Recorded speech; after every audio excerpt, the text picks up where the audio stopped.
dağdaki gezene bak, gözlerinin rengine bak.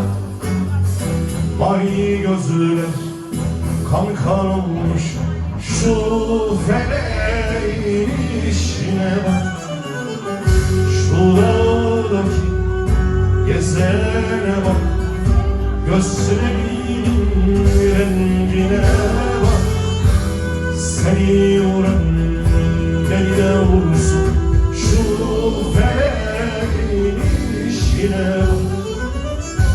Ölüm her aklına geldiğinde ah edip vah edip dinleme. Bu halinle Tanrı'yı gitmiş olacaksın. Ecel kapını çaldığı zaman evi telaşa verme. O geldiği zaman sen gitmiş olacaksın. Sen gitmiş olacaksın.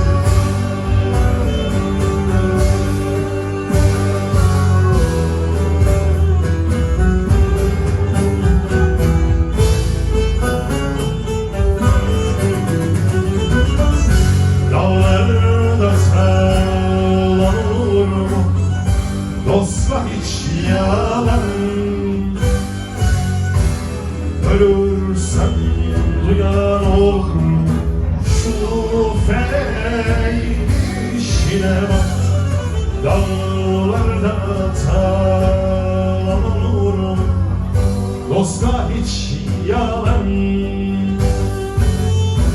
Ölürsem duyan olur mu şu feleğin işine bak. Şu feleğin işine bak. Şu sistemin işine